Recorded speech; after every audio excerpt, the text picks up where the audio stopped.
Bom dia. Bom dia. Então, vamos dar seguimento aqui ao nosso programa de atualização científica semanal do Hospital Encore. E hoje vamos receber a doutora Adriana Araújo, hemodinamicista, cardiologista do Hospital Encore, e que colabora muito com a formação científica dos residentes, tanto no setor de hemodinâmica, quanto também no ambulatório, na discussão dos casos. O Adriano é muito precioso para nós na residência médica, e eu tenho muita alegria de assisti-lo aqui. Bom, obrigado, Débora. Bom dia a todos. Obrigado pelo convite. Obrigado por ter chamado para falar de um tema que a gente, no serviço, a gente gosta muito. Tanto é que a gente tem várias publicações. Não estou conseguindo passar meus slides. Temos aqui várias publicações nos últimos anos, 4 publicações em revista, justamente sobre esse tema, né?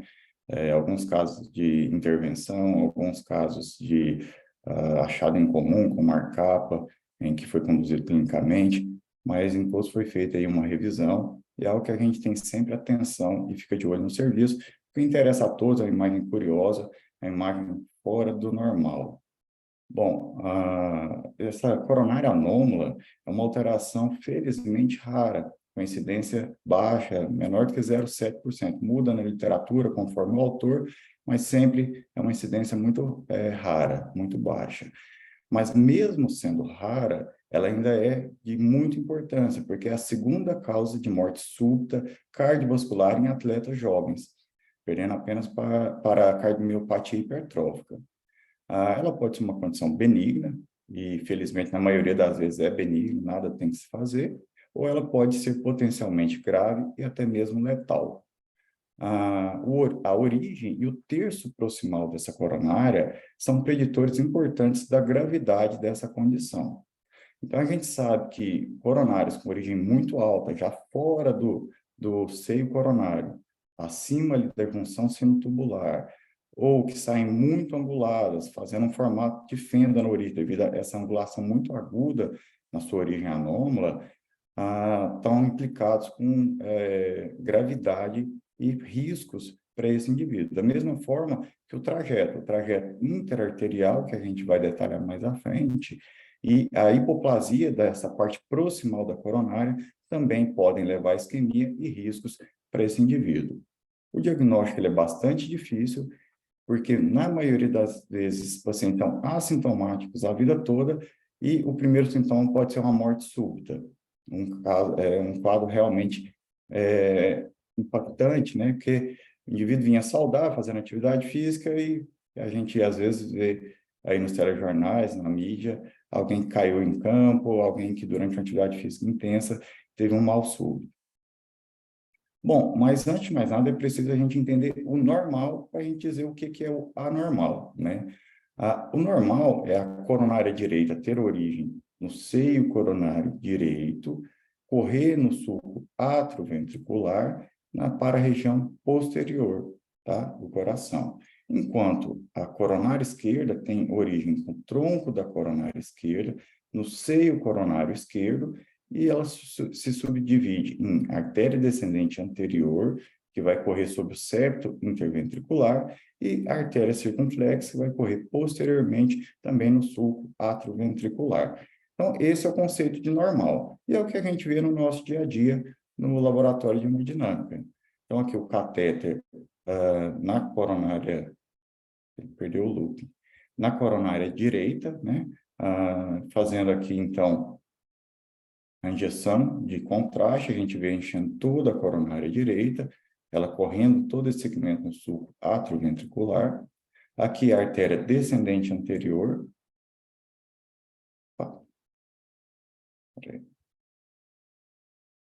Aqui, então, a coronária esquerda, o tronco da coronária esquerda já se divide em descendente anterior e artéria circunflexa. Mudei de plataforma e eu perdi o loop. E aqui, então, ó, a mesma artéria, né? O tronco da coronária esquerda, artéria descendente anterior e artéria circunflexa também no sulco atrioventricular. Bom, uma vez que a gente entendeu o que é o normal, a gente vai partir para pesquisar o anormal, né? A origem anômala, ela pode ocorrer de duas formas. Ou a coronária tem origem, a coronária anômala tem origem no tronco da pulmonar, tanto a coronária direita pode ter origem no tronco da pulmonar, quanto a coronária esquerda, algo realmente muito grave para o indivíduo. Ou eles podem apresentar a origem anômala da própria aorta, apenas saindo no local diverso a esse que a gente demonstrou agora. A coronária anômala se originando do tronco da pulmonar, da artéria pulmonar, felizmente é uma condição muito rara, né? A incidência é menor que 0,03% dos indivíduos. A coronária anômala com origem na aorta é mais frequente e ainda assim é muito rara, acontecendo em até 0,64% dos pacientes. Dessas alterações, a mais comum de todas, sem dúvida, que a gente vê com bastante frequência, é uma artéria circunflexa anômala, com origem aqui junto ao ósseo da coronária direita e correndo para o seu trajeto. Em segundo lugar, a gente tem a coronária direita anômala, com origem aqui ao lado do tronco da coronária esquerda, e então ela corre contralateral para suprir a parede inferior do ventrículo. Então, aqui algumas dessas imagens, né?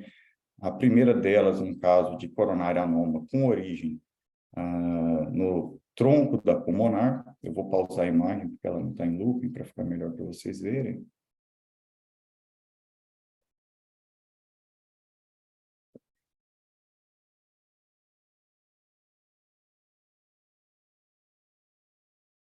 Então, aqui, ó, foi incidental esse diagnóstico. O indivíduo foi fazer um pré-operatório, e aí deu uma alteração no exame dele, pediram um CAT, e aqui no CAT, o que a gente viu? A injeção, que o catéter na coronária esquerda, no seio da coronária esquerda, realizada a injeção de contraste, e a gente vê que esse contraste, ele enche toda a coronária esquerda, uma coronária muito dilatada, muito ramificada, muito tortuosa, e essa coronária esquerda, ela se comunica com a coronária direita. Só que a coronária direita, ela vai desaguar aqui no tronco da pulmonar. Vejam aqui, então, o enchimento do tronco da pulmonar. Na tomografia desse indivíduo, com reconstrução tridimensional, a gente vê justamente isso.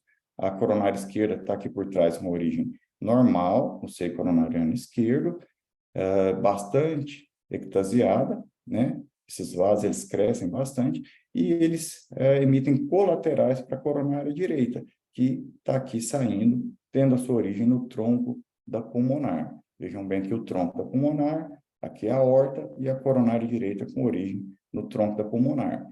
Como o sangue sempre vai passar de um sistema de alta pressão para um sistema de baixa pressão, então ele vai correr a coronária esquerda, perfundir a direita e cair no tronco da pulmonar, que é o que a gente via ali na angiografia.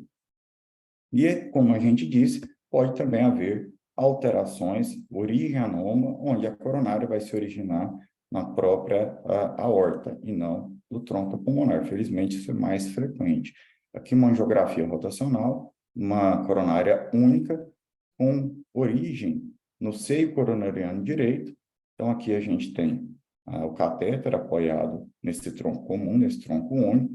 Aqui a coronária direita, e aqui a artéria descendente anterior, e aqui atrás a artéria circunflexa. Então, essas alterações podem ocorrer com a artéria originando no tronco pulmonar ou mesmo da aorta. Bom, uma vez definido se a origem é no tronco ou na aorta, a gente tem que definir qual vaso que está apresentando origem anômala. Quando a origem é do tronco da pulmonar, quando se trata da coronária direita, com origem no tronco da pulmonar, essa síndrome é chamada de ARCAPA. Nada mais é que a abreviação de Anomalous Right Coronary Artery from Pulmonary Artery.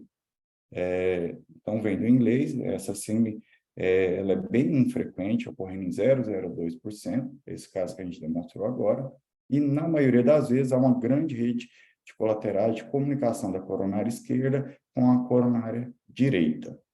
E algo menos frequente ainda, que é o ALCAPA, que é quando a coronária esquerda, o tronco da coronária esquerda tem origem aqui no tronco da pulmonar. Essa é uma condição de grande gravidade, porque há uma isquemia muito importante do ventrículo nessas situações. Felizmente, ela é bem rara, e a gente vai falar um pouquinho mais detalhado do tratamento à frente. E quando essas coronárias são anômalas, mas têm origem na aorta, a gente tem uma situação um pouco mais confortável, embora, dependendo do trajeto, também pode haver riscos, né? Então, como eu tinha dito, dessas alterações, a mais comum é a coronária circunflexa com origem junto ao seio da coronária direita, seio coronariano direito, e depois disso é a direita com origem no tronco, junto ali ao tronco da coronária esquerda ou em eixo separado, né? E a gente vai ver alguns casos desses. Mas são várias as anomalias que podem acontecer. Então, aqui, ó, a gente tem um catéter na coronária direita normal, no seu trajeto habitual, só que esse escape de contraste aqui proximal, a gente já consegue ver que está aparecendo um vaso aqui. Esse vaso é a artéria circunflexa que está saindo do seio coronariano direito. Então, aqui a artéria circunflexa corre aqui, nesse caso, posterior e vem irrigar aqui o território da CX. E aqui, a artéria descendente anterior, saindo do seio coronariano esquerdo, com seu trajeto habitual.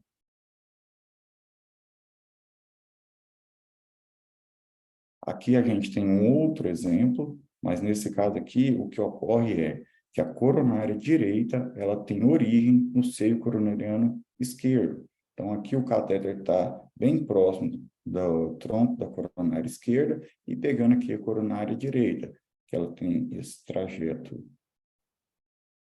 superior e aqui começa a correr no sulco atrioventricular, tá? E aqui a gente consegue ver bem essa alteração. Então, o catéter aqui, no seio coronariano esquerdo, para que eu injeto o contraste, eu pacifico bem aqui o tronco da coronária esquerda, né, a artéria descendente anterior e a artéria circunflexa, e vejo aqui, bem ao lado, a coronária direita, com sua origem, depois ela segue seu trajeto habitual.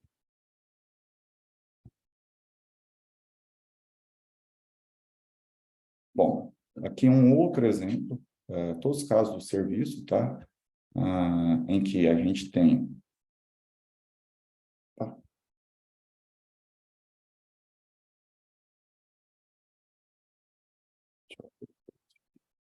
Bom, então aqui a gente tem o catéter no seio da coronária direita, e aqui do seio coronariano direito, a gente vê que também aparece um outro vaso, né? Como naquela imagem anterior. Só que é a artéria descendente anterior.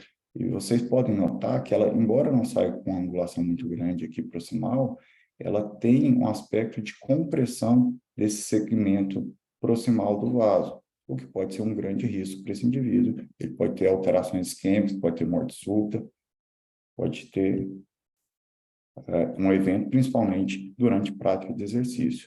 Então, aqui a coronária direita, no seio coronário direito, a descendente anterior saindo do seio coronário direito, aqui a CD bem ao lado, e aqui o catéter no seio coronariano esquerdo, e a gente consegue ver a artéria circunflexa no seu trajeto habitual.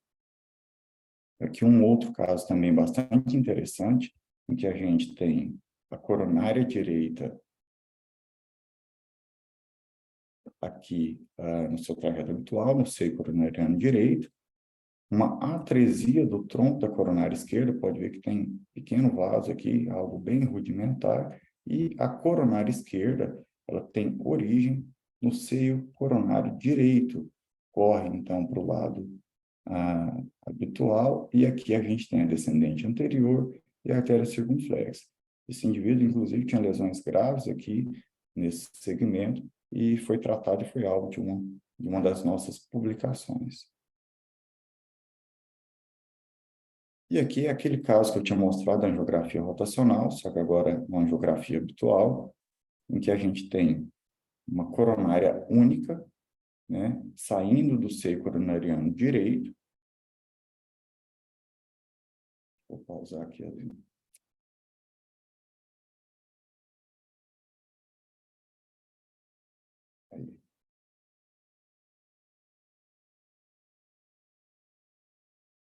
Bom, então aqui as três imagens.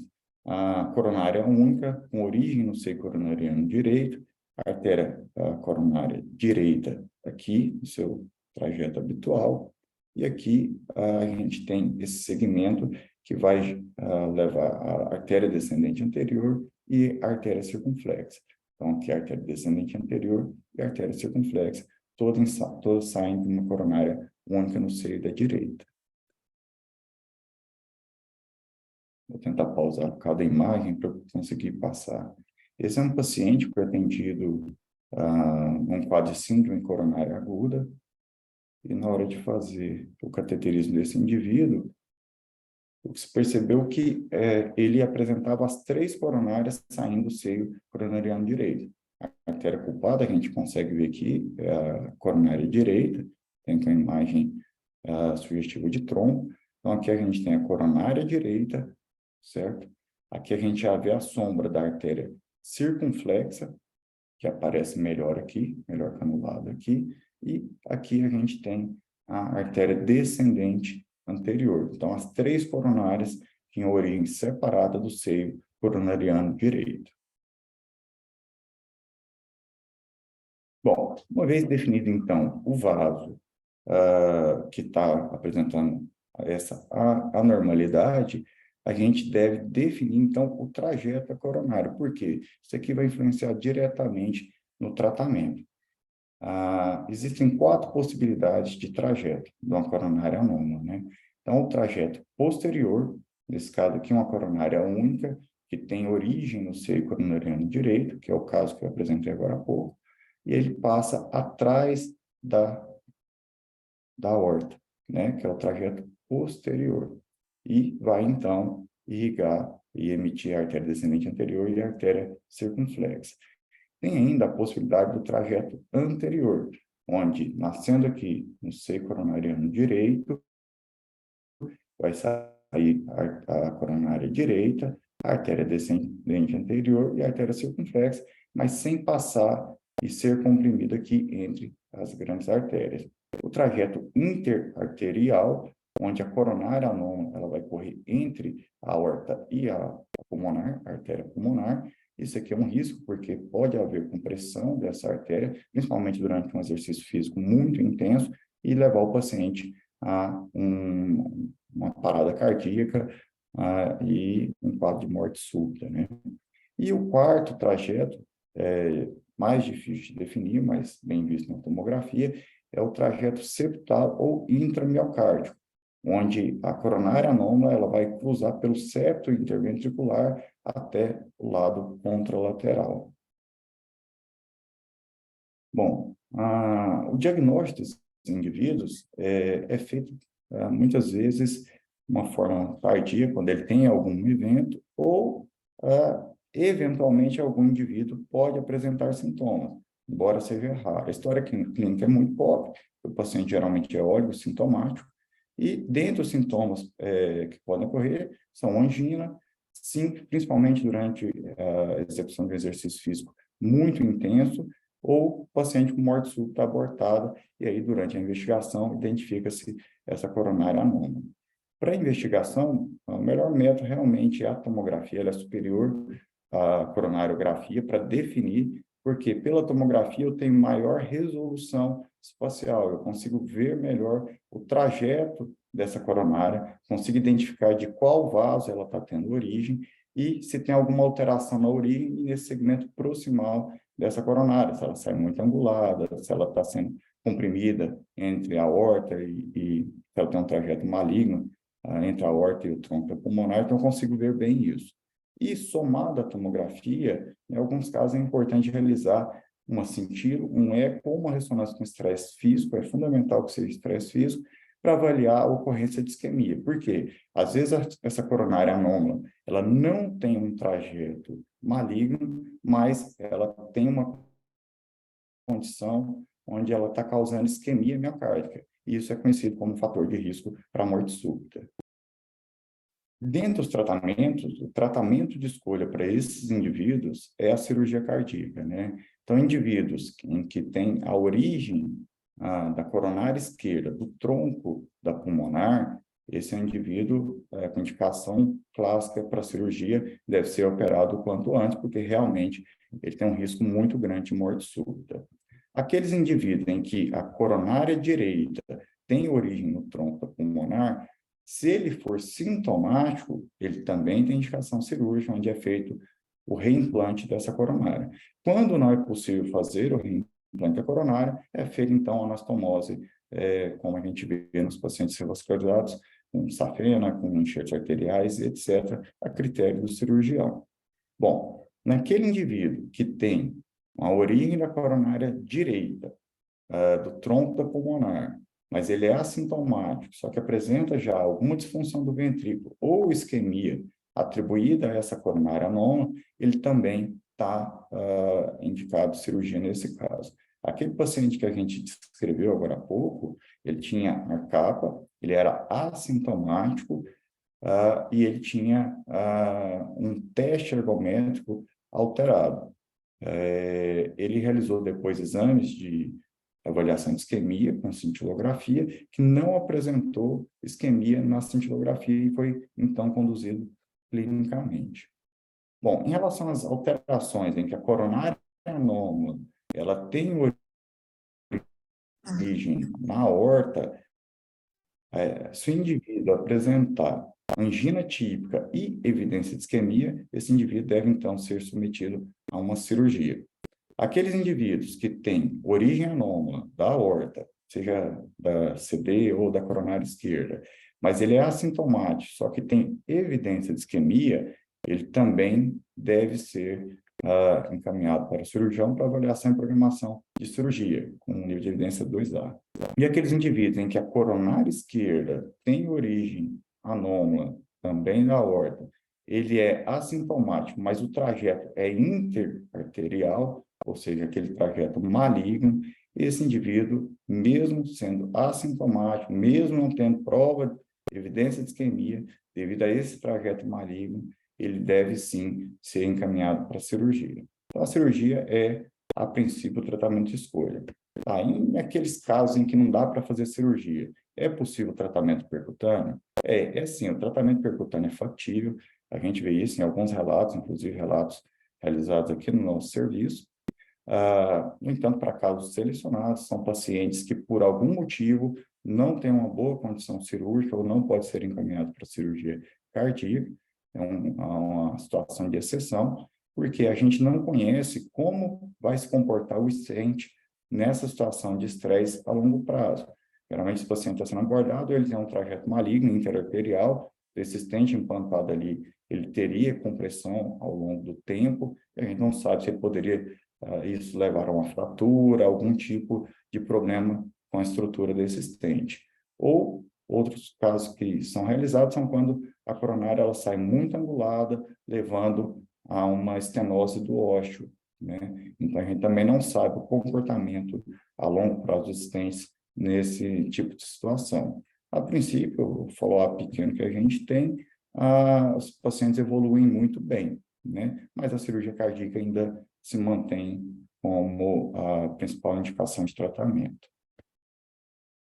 Aqui um resumo geral, então, dessas anomalias, né? É fundamental quando a gente tem a suspeita, então, um indivíduo jovem que teve uma síncope durante um esforço físico, ou que teve uma morte súbita abortada, esses indivíduos devem ser submetidos a uma tomografia. E sendo identificado qualquer uma dessas alterações, então, um trajeto maligno da coronária esquerda, seja da descendente anterior ou do tronco da coronária esquerda completa, ou uma origem anômala da pulmonar, seja da coronária esquerda ou da coronária direita, esse paciente deve realmente ser avaliado quanto à necessidade da cirurgia cardíaca. Os demais casos de baixo risco, a gente vai só acompanhar esse indivíduo. E algo que ainda é bem certo é quando é a coronária direita que tem um trajeto maligno. Essas situações que precisam de uma avaliação melhor, tem que elucidar bem a questão de sintoma, tolerância ao esforço, se tem algum grau de disfunção ventricular e se tem isquemia em algum teste provocativo com esforço físico. Se tiver isquemia, vai também para a cirurgia. Se não tiver nada, esse paciente pode, a princípio, ser somente acompanhado. Bom, então aqui a gente vai fazer um resumo apanhado geral de tudo que foi falado aqui e, assim, os pontos-chave que devem ser lembrados.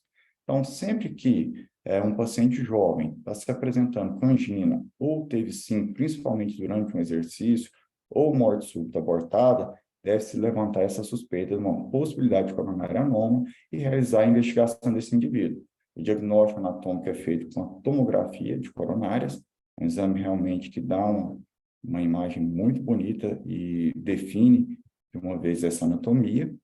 A avaliação de isquemia, seja com sintilo, o eco ou ressonância, sempre com estresse físico, e em pacientes assintomáticos em que foi identificado esse trajeto benigno, porque pode mudar a conduta para esse indivíduo. A cirurgia deve ser indicada para aqueles pacientes com trajeto maligno da coronária esquerda. Para a coronária direita, a gente falou que depende de sintomas de alteração ventricular ou da presença de isquemia. E para aqueles pacientes que têm coronária esquerda anômala, com origem no tronco da pulmonar, coronária direita anômala, sintomático, também com origem no tronco pulmonar, tenham sintomas ou disfunção do ventrículo, ou isquemia, a cirurgia deve ser indicada. E na impossibilidade de tratamento cirúrgico, lembrar sempre que o tratamento percutâneo pode sim ser uma alternativa e deve ser tentado. Bom, pessoal, era isso. Peço desculpas que eu mudei a apresentação aqui de plataforma e os vídeos acabaram não rodando da forma que deveria. E se alguém quiser rever alguma imagem, quiser discutir alguma coisa, estou aí aberto. As imagens ficaram lindas, Adriano. Muito obrigada. São muito interessantes, né? Então, principalmente assim, depois da difusão, né, realmente da angiotomografia, acho que chamou mais atenção ainda, né, dos clínicos, dos hemodinamicistas, sempre foi um foco muito curioso para vocês, pela questão até das dificuldades técnicas, né, às vezes de cateterização de alguns roxos, mas com a angiotomo, né, eu acho que despertou muito mais a atenção dos clínicos. Recentemente, nós fizemos uma discussão clínica com um grupo de Brasília sobre um paciente, inclusive meu paciente, eu acho que era o paciente do Fernando, e aí o Fernando compartilhou comigo esse paciente, aí depois o paciente seguiu lá no ambulatório. E a gente discutiu exatamente isso, porque isso acontece com várias etiologias, né, de alterações coronarianas, não só nas anômalas, na aterosclerose também, que um teste dá positivo, outro teste dá negativo, né? Então, esse paciente tinha sintilo negativo e teste positivo, pode acontecer comigo, né, com você, com várias pessoas. E o paciente é assintomático, um paciente com um bom condicionamento físico, uma prática regular de uma atividade moderada e intensa. E aí nós questionamos, né, essa questão do tratamento. Sempre que você conversa com um cirurgião, não é o caso preferido do cirurgião operar também, né? Tecnicamente complicado também para o cirurgião. Reimplante coronário sempre é complicado, né? Isso. E aí nós temos uma revisão, né? A conclusão, vou só passar para você que a nossa conclusão foi de tratar mesmo percutâneo, esse paciente mesmo, ele sendo assintomático pelo risco da morte súbita. Qual que era a coronária? Por ter as características, acho que principalmente a angulação muito intensa, né? Então, aquelas características, era um trajeto interarterial mesmo, da coronária esquerda. Sim. Então aí realmente mesmo... Desculpa, da coronária direita, a Larissa estava falando, Ah, tá. E aí, na área direita, a angulação é importante isso. A angulação, e a gente vê muito isso na hemodinâmica, você vai, injeta, você vê que ela tem uma dobra na coronária, você não vê sinal que é placa, nada disso, mas a gente sabe que essa angulação acentuada durante um esforço, onde o indivíduo ele tem um aumento da pressão, tanto pressão arterial, pressão pulmonar, esse indivíduo ele pode levar uma isquemia naquela região e ter um evento, ter uma arritmia e realmente uma morte súbita. E aí você falando, né, essa questão do tratamento percutâneo, Não foi nada assim com um critério técnico, né, metodológico, mas é um artigo que me chamou muita atenção. Eu acho que ele é de 2021, eu acho, e ele avaliou depois de 10 anos pacientes com tratamento percutâneo da coronária direita, né? E segmento de 10 anos, né? E excelentes resultados, tanto acompanhado por métodos funcionais, né? Fizeram até de novo angiotomo em alguns pacientes, e com excelente resultado. Então, agora a gente já está começando a ter essas publicações, né? E eu acho que vai agregar bastante em relação ao tratamento percutâneo. É igual, como eu te disse, são publicações assim, né? A pessoa relata aquela série de casos, assim. Porque as diretrizes, elas pesam a favor da cirurgia, né? Todas falam a favor da cirurgia. Só que a gente vê, porque o que acontece? É uma plataforma, o stent, que ele não foi desenvolvido para esse tipo de situação, né? Então, assim, as empresas, elas não se comprometem em dizer que ele suporta e que ele vai bem nessas situações, até porque são condições raras. É difícil você fazer um estudo grande, onde você consiga, você viu lá, não chega a 1%, né? E os que precisam de data ainda é muito menos do que isso. Então, é difícil você fazer um estudo grande em que você consiga ter um volume de pacientes para poder acompanhar e chegar a uma conclusão lá na frente. Mas, a partir dessas séries de casos, e a gente já tem no serviço 4 casos tratados, e isso a gente está falando de 2019 para cá, esses pacientes evoluíram super bem, e tecnicamente também é um desafio para nós, porque, igual na coronária direita, muitas vezes você tem que colocar ele na origem, mas você não pode deixar muito para dentro da aorta o stent. Só que você perde a origem, você também não resolve o problema. Então, também é um desafio técnico para nós, mas, felizmente, a gente tem tido bons resultados. Os casos realizados cumpriram o papel, resolveram o problema. O paciente que tinha isquemia melhorou a isquemia e, até agora, está indo super bem. Excelente. Obrigada. Maurício? Alguns comentários aqui, dizendo parabéns pela aula, pelos slides, né? Excelentes imagens, assim, muito didático. E realmente é um tema que eu gosto muito, que eu estudo bastante, a ponto de me encorajar lá no começo a fazer esses casos do ponto de vista percutâneo.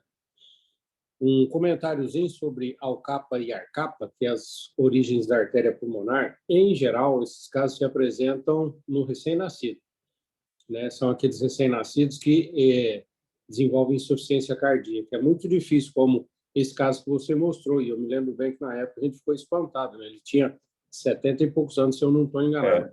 Era um próprio caso.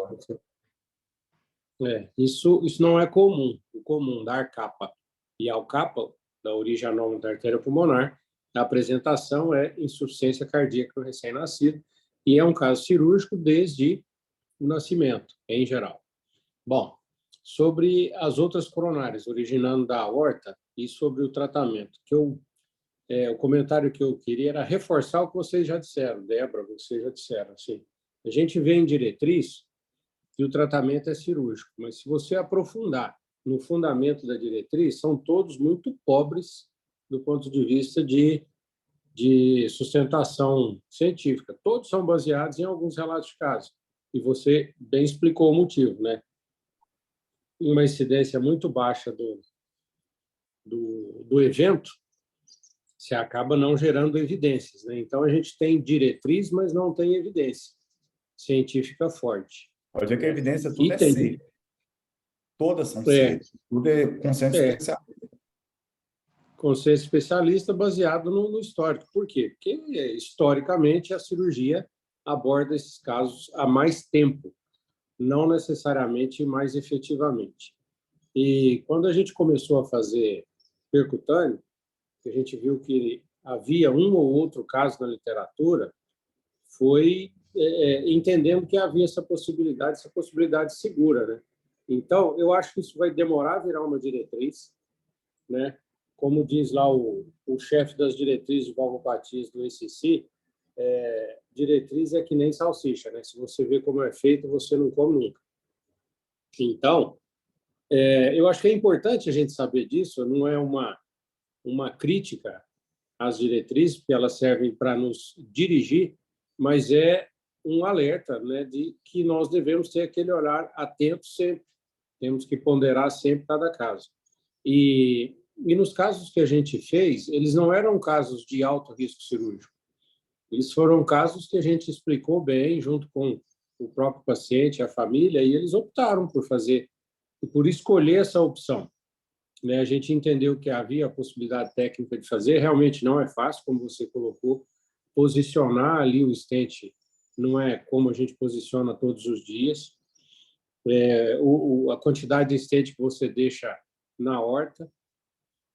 Uma coisa muito interessante que parece que agora, com as imagens de angiotomografia, a gente aprendeu é que mais importante, talvez, do que o trajeto é a origem, a angulação e a forma como se origina, né? Então, se a coronária nasce num formato de fenda e tem uma angulação muito grande, a gente fala para trás, mas lógico que depende do referencial, e isso é fácil de entender se você imaginar uma mangueira de jardim que você dobra, né? É exatamente isso que acontece. Você faz uma fenda e diminui ali, provoca uma estenose ali, que não é aterosclerótica. Então, são essas as observações que eu queria colocar para a gente entender que a opção percutânea, eu acho que ela é, analisando caso a caso, tão boa quanto a cirúrgica. Você pensar numa pessoa de 30 anos, colocar uma ponte de safena, também isso foi ponderado. Eu não sei se o Arthur está aí na sala, mas foi ponderado, foi discutido com a equipe da cirurgia e foi uma ponderação que o próprio Arthur fez. Porque quando a gente fala reimplante de coronária, teoricamente parece uma coisa fácil, né? Então, o cirurgião chega lá, tira ela dali e põe ela do outro lado. Não é. Abordar aquela região da coronária, entre o tronco da pulmonar e a aorta ali, é extremamente difícil. Segundo o cirurgião, não sou cirurgião, né? É praticamente impossível. Então, eles sempre preferem um enxerto, né? Ou quase sempre preferem um enxerto nesses casos. Então, acho que é importante a gente entender que não é tão simples assim a cirurgia, não é tão simples assim a angioplastia nesse caso, não é tão simples assim decidir, mas que são duas opções seguras. O importante é seguir esse paciente de perto. A tomografia é um diferencial enorme, muito mais do que o cateterismo. O diagnóstico é tomográfico. Acho que você chamou bem a atenção que pacientes jovens com qualquer suspeita de isquemia, que não preenche nada de aterosclerose, vale muito a pena fazer uma angiotomografia, principalmente se são esportistas, né? Teste positivo, aqueles testes meio diferentes, com infra muito grande, com supra, eventualmente. Então, acho que essas são as mensagens que eu gostaria de acrescentar aí no que você disse, para a gente reforçar e finalizando de novo a questão da angiotomografia, o quanto que a gente passou a ver isso mais, né? Eu me lembro que desde a minha residência, quando a gente vinha, a gente chamava o hospital inteiro para ver uma coronária anômala. Agora, por conta da tomografia, a gente volta e meia se esbarra com a coronária anômala. Então, como que um método diagnóstico pode fazer muita diferença num tratamento, né? E ele muda a incidência e prevalência de doença. Porque aqueles estudos lá que você se referiu, eles eram todos de necrópsia. Uhum. Né? Hoje mudou bastante isso. Eu acho que é um tema fantástico, isso aí das cardiopatias congênitas, né? E eu não vou longe, né? No início da minha residência, a gente chamava todo mundo para ver uma coronária nova. Pô, que legal, aqui, ó, uma coronária única. E assim, na época, a tomografia, a gente não tinha essa facilidade que a gente tem hoje, não tinha nos hospitais tomografia de coronária, e a gente tinha dificuldade para definir o trajeto.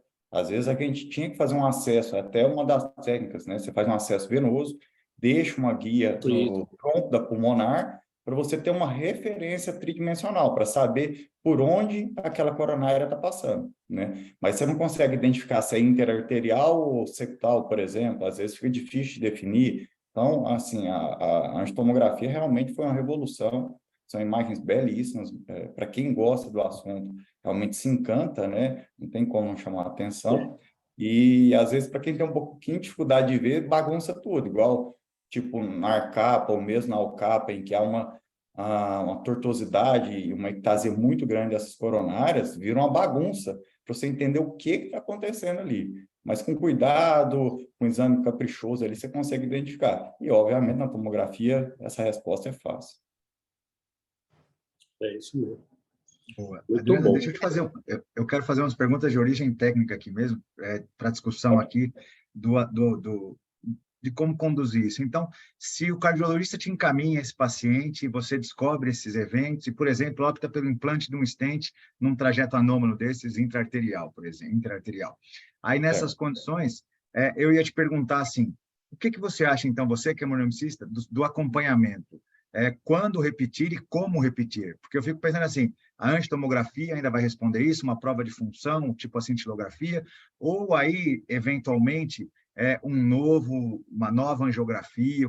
Qual é a recomendação que você, como especialista, daria para o cardiologista, que é o que o paciente vai acabar perguntando para ele, né? Para o cardiologista, O que eu vou fazer agora, né?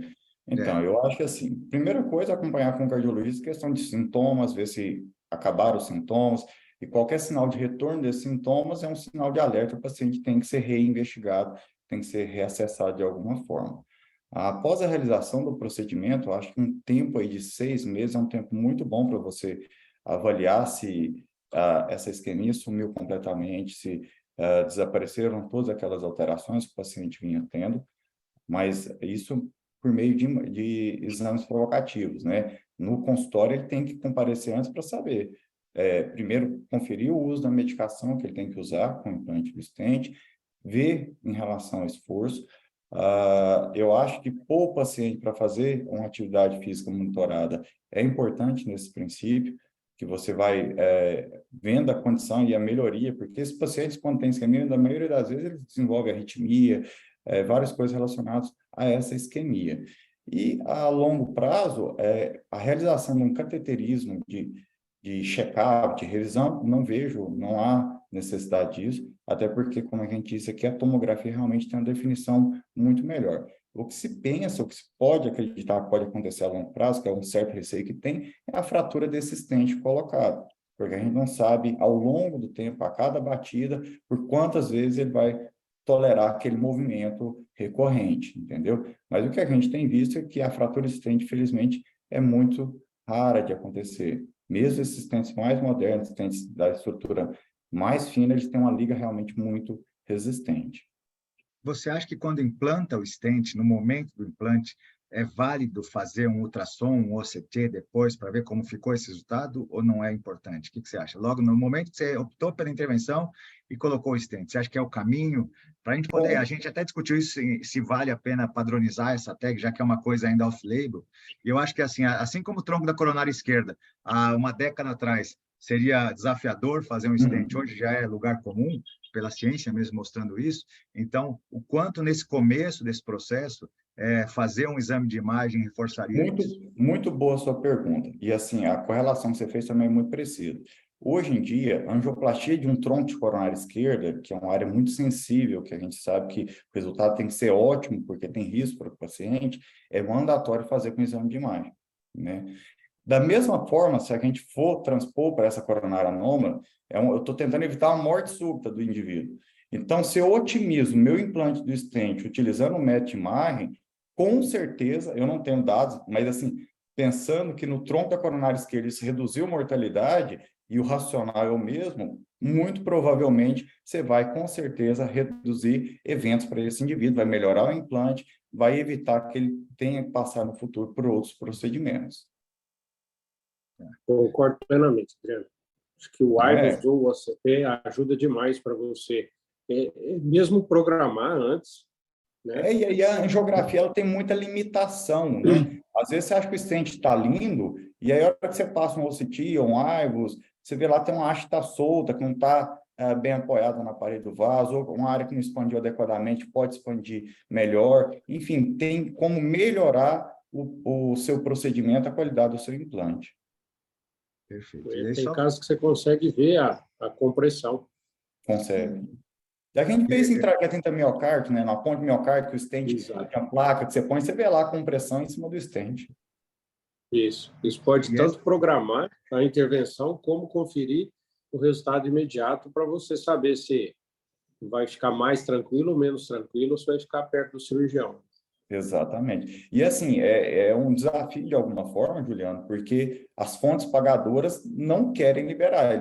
Até para tronco, às vezes, a gente tem dificuldade de conseguir uma autorização desses métodos de imagem, mas acho que a gente tem que ser vigilante, a gente tem que insistir nisso, porque é para o bem do paciente. Uma coisa que está na literatura, no tronco, a gente até fez uma série, uma coorte aí de tronco, a verdade o 40% dos casos ultrassom, o resto vai na visão do cara, então acaba que é mandatório, mas na prática não se usa. Mas eu acho que Exatamente. nesses casos especiais de anomalia, de malformação aí, eu acho que é bastante importante, na minha visão é bastante importante, a gente até discutiu sobre padronizar isso, até para os revisores nos cobram isso quando a gente vai submeter isso para a revista. Como é que ficou isso imediatamente? É só na Sim, sim. avaliação clínica? É uma pergunta que ele sempre faz, sempre eu tive que responder isso. E aí reforçar aquele aspecto. Olha que legal que como você falou, quando eu estava no começo da residência, aparecia uma dessas, chamava todo mundo para ver.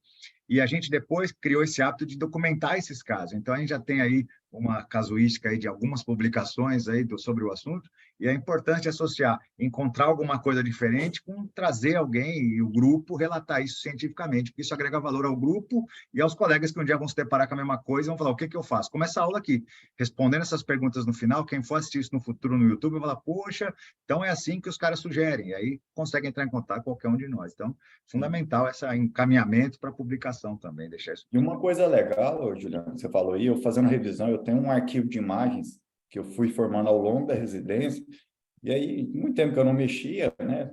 Enfim, a hora que eu fui ver as imagens, ir atrás das coisas que eu tinha para poder usar para aula, né?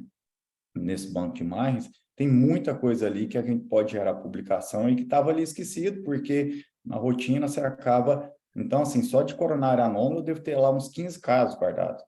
Isso os que eu vi e que eu guardei, né? Com certeza, se a gente procurar no nosso banco de dados, nós temos muitos outros casos, e eu acho que cabe aí um trabalho belíssimo em cima disso aí, levantando a nossa casuística, o que foi feito, como é que estão esses pacientes, tentar entrar em contato, quem que operou, quem não precisou de operar, quem ficou bem, enfim, acho que dá um trabalho legal. Obrigado, amigo. Parabéns.